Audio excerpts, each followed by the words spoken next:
अस्सलाम वालेकुम, welcome back to my channel. Hope you guys doing very well. मैं हूं तमन्ना और आप देख रहे हैं मेरा channel Indian daughter Tamanna Khan. आज के व्लॉग बहुत ही इंटरेस्टिंग होने वाला है क्योंकि मैंने इसमें शेयर किया है चांद रात के दिन की शॉपिंग और चांद रात वाले दिन जो भी मैंने डेकोरेशन की थी अपने घर की, वो सभी चीज़ें आपके साथ शेयर की हैं। और साथ के साथ में इसमें आपको जो चीज़ें मैं यूज़ कर रही हूँ वो ऑफलाइन ली हैं या ऑनलाइन ली हैं ये भी मैं आपको बताऊँगी और कितने में ली हैं ये भी। फिर बस स्टार्ट करते हैं वीडियो को एंड तक ज़रूर देखिएगा। वीडियो अच्छा लगे तो एक लाइक ज़रूर कर दीजिएगा, ऐसा नहीं है कि ऐसे देखें और चले जाएं। आज मैं आई थी दिल्ली की मशहूर सीलमपुर मार्केट में ईद का सूट लेने के लिए। अगर आपको ईद के सूट चाहिए ना या कोई भी पार्टी वेयर सूट चाहिए और रिजनेबल प्राइस में चाहिए तो सीलमपुर मार्केट से बेस्ट कोई दूसरी मार्केट नहीं है दिल्ली में। बाकी सब जगह आपको बहुत ज़्यादा महंगे सूट मिलेंगे लेकिन यहाँ पर एकदम रिजनेबल प्राइस में मिल जाते हैं। लेकिन अफसोस मुझे एक सूट भी पसंद नहीं आ रहा था क्योंकि मुझे चाहिए था एक सिंपल सोबर सा सूट। तो ढेर सारी दुकानें खंगालने के बाद मैंने सोचा कि वापस अपने घर चलते हैं और इफ्तार का टाइम हो रहा था तो मैं घर आ गई। नेक्स्ट डे फिर मुझे आना पड़ा क्योंकि सिद्रा का सूट जो है ना उसमें कुछ डिफेक्ट निकल आया था। उसने जो सूट ख़रीदा था तो उसने कहा कि भाई अगर कल हम लेकर जाएंगे ईद हो जाएगी उसके बाद वो चेंज ना करें, शायद सोचें कि इन्होंने ईद पर पहन लिया होगा तो पहले से ही बदल लाते। और एक अच्छा महंगा सूट था तो मैंने सोचा कि फिर इसमें आलकस नहीं करना चाहिए, चले जाना चाहिए। तो हम लोग लेने के लिए आए थे, उसका सूट चेंज करने आए थे, सूट चेंज कर लिया था, वापस जा रहे थे तो मेरी नज़र ना इस शॉप पर पड़ी। यहाँ पर बहुत प्यारे प्यारे से फुटवेयर मिल रहे थे तो मैंने सोचा क्यों ना एक पेयर फुटवेयर का ले लिया जाए क्योंकि ऑलरेडी मैं एक ले जा चुकी थी। लेकिन एक इस शॉप पर ऐसा फुटवेयर था जिस पर मेरा दिल आ गया था और मैं सोची थी कि इसे मैं लेकर ज़रूर जाऊंगी। लेकिन मैंने सोचा था ईद के बाद ख़रीदूंगी, पर अब मैं आ ही गई थी चांद रात वाले दिन तो मैंने सोचा लेकर ही जाऊं। और फिर इतने प्यारे प्यारे यहाँ पर नागरा थे जो 800 से तो स्टार्ट थे बट थे बहुत प्यारे प्यारे। और ये वाली चप्पल तो मुझे बिल्कुल सिंड्रेला की याद दिला दी थी, जो सिंड्रेला की कहानियों में दिखाते थे ना, बिल्कुल वैसी थी। और जब मैंने इसे पहना ना तो बस सिंड्रेला के एज में ही मैं चली गई थी।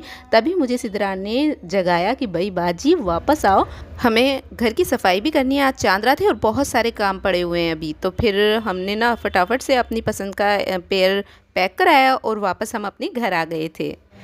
घर आने के बाद हमने थोड़ा सा रेस्ट किया। रेस्ट करने के बाद हमने इफ़्तार किया था और इफ़्तार के बाद ना हम लग गए थे अपने क्लीनिंग के काम में। क्लीनिंग तो हमने एक दिन पहले ही कर ली थी जिसे मैंने लास्ट वीडियो में दिखाया था, अब तो सिर्फ सेटिंग करनी थी।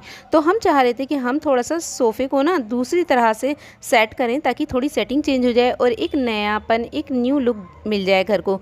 तो सबसे पहले सिद्रा ने ना ये सब सोफ़े को हटाया और तख़्त को दूसरी जगह लगाया था।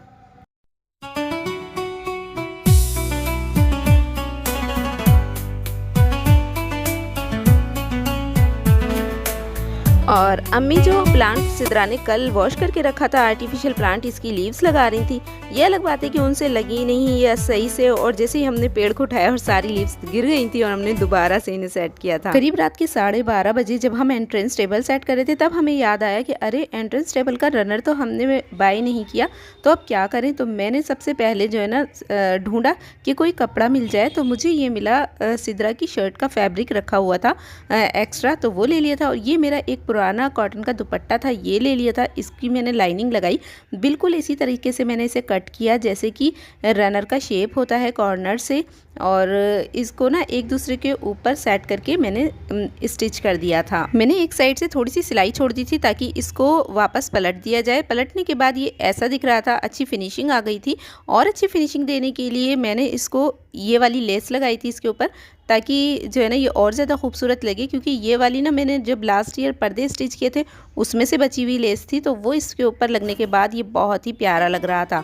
तो कुछ चीज़ें हम घर में भी बना सकते हैं, ज़रूरी नहीं हर चीज़ हम बाहर से ही बाय करें।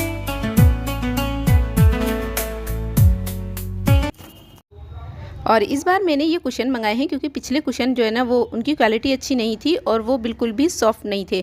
इस बार मैंने बहुत ही सॉफ्ट और फ्लफ़ी वाले कुशन लिए हैं। ये मैंने लोकल मार्केट से खुद जाकर देख कर के लिए हैं कि एक अच्छा फ्लफ़ी कुशन होना चाहिए। तो जैसे ही मैंने इन्हें खोला, ये वैक्यूम हुए थे, ये एकदम से फ्लफ़ी होते चले गए, फूलते चले गए एकदम, और बहुत ही प्यारे लग रहे थे, बहुत ही सॉफ्ट थे। और ये मैंने कुशन कवर मंगवाए थे, बहुत ही प्यारे हैं, एकदम जो समर सीज़न अब आ गई है तो मैंने उसी को ख़्याल में रख कर के मंगवाए थे। और ये वाला प्रिंट मुझे बहुत अच्छे लगे थे, मल्टी कलर के हैं और सारे एक से एक बढ़कर कलर आए थे इसमें। ये कुशन कवर मैंने मीशो से लिए हैं, बहुत ही अच्छे हैं। आप चाहें तो बेझिझक इन्हें बाय कर सकते हैं, लेकिन इनका फैब्रिक सिंथेटिक है, ये कॉटन के नहीं हैं। तो ये सारी तैयारियां हमने कर ली हैं और अब था सिर्फ घर को सेट करते जाना। तो सबसे पहले मैंने जो सोफ़े के कवर थे वहाँ से स्टार्ट किया। ये सोफ़े के कवर मैंने ना लास्ट ईयर ख़रीदे थे और क्योंकि ये सही कंडीशन में थे, ज़्यादा यूज़ भी नहीं किए, बस एक दो बार ही लगाए थे, तो फिर हमने इस साल सोफ़े के कवर नहीं लिए। वैसे भी अननेसेसरी चीज़ों को स्टॉक करना घर में क्लटर ही बढ़ाता है।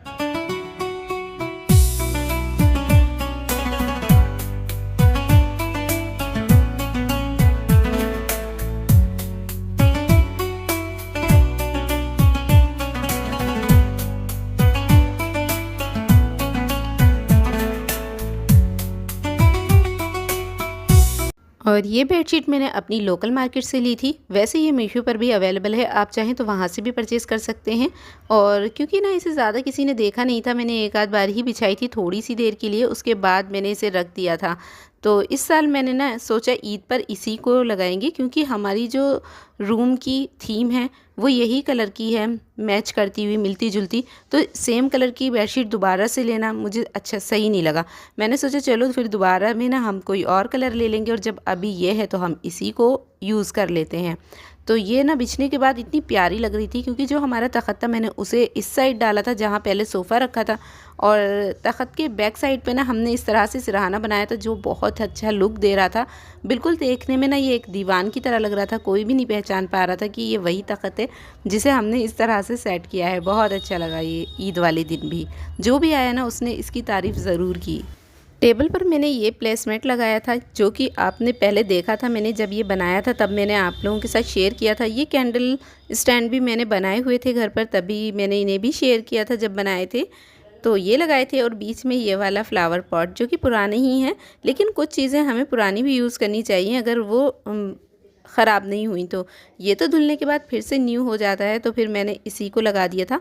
बट पहले ये दूसरी जगह लगा हुआ था और अब मैंने इसकी जगह चेंज कर दी थी। तो आगे पीछे करने से भी कुछ चीज़ें अच्छी लगने लगती हैं।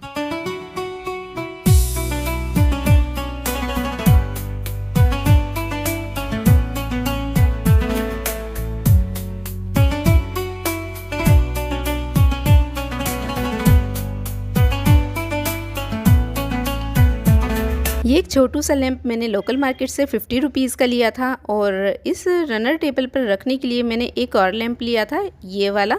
ये बहुत ही खूबसूरत लगा था मुझे, हैंडीक्राफ्ट के लैंप है छोटे छोटे से, और ये 200 का मुझे मिला था। और इस तरह की चीज़ें अंडर बजट होती हैं और घर को बहुत ही अच्छा लुक देती हैं। जैसे कि अगर ईद है या कोई और फेस्टिवल है, या फिर आपके घर में कोई दावत है, तब आप इस तरह के लैंप वगैरह अपने घर में लगाएंगे तो आपके घर का लुक एकदम एनहेंस हो जाएगा। मुझे तो ये चीज़ें बहुत अच्छी लगती हैं। आपको कैसी लगती हैं मुझे कमेंट करके ज़रूर बताइएगा।